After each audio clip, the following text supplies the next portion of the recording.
Bees frighten me. For as long as I can remember, being near bees has made me nervous, despite their small size and mostly harmless nature. I suppose I first acquired the fear when I was 6 years old. I was climbing a tree in my backyard with my older brother when we discovered a beehive near us. My brother jumped down from the tree and attempted to get me safely to the ground, but in my own panic, I agitated the hive and was stung by 2 bees. Looking back on this traumatic childhood experience, I can draw connections between the bee stings I suffered that day and the 7 deadly stings Martha Nussbaum outlines in Sex and Social Justice.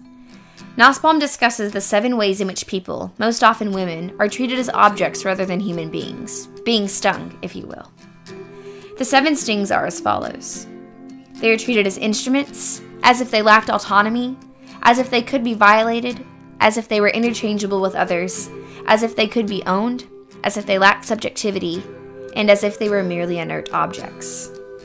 As a young woman today, I have experienced each of these stings at some point in my life.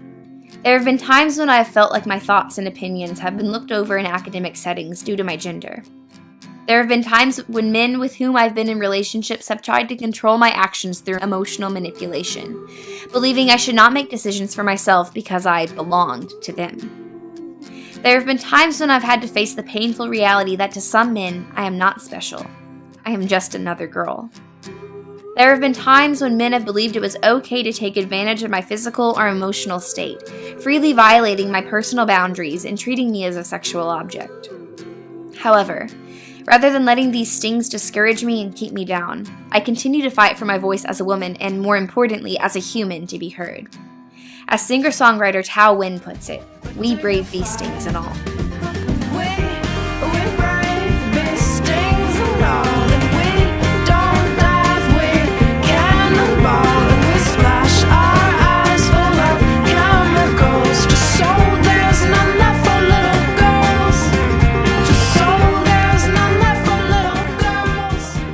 These bee stings have contributed to my personal and spiritual growth by gradually revealing to myself who I truly am and what it means to be whole.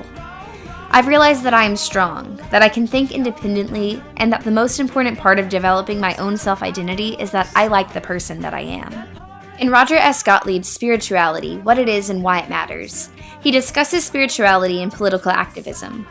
One topic he brings up is spirituality and feminism.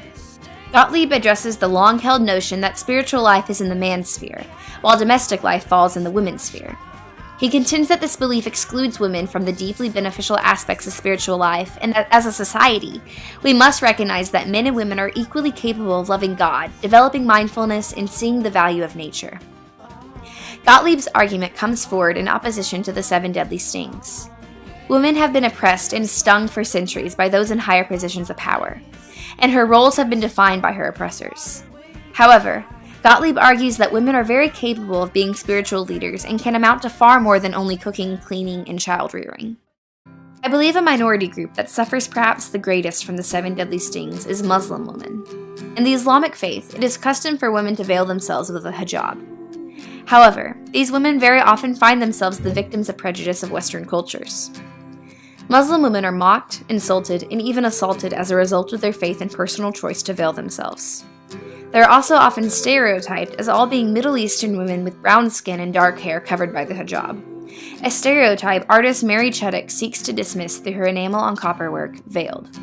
Veiled depicts a Muslim woman dressed in a black hijab with Hagia Sophia and the cityscape of Istanbul behind her. Surrounding the copper plate are locks of human hair, arranged in shades from light blonde to dark black.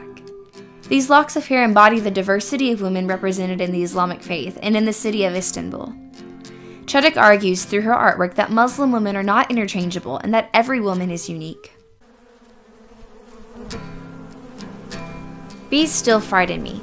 However, the creative transformation I've undergone and am still continually experiencing has allowed me to see bees beyond just the momentary pain they once caused me 12 years ago. I can now appreciate them for their contributions to the ecosystem and acknowledge that the bee stings I have suffered in my life, both literal and figurative, have taught me invaluable lessons and molded me into the woman I am today. We brave bee stings and all.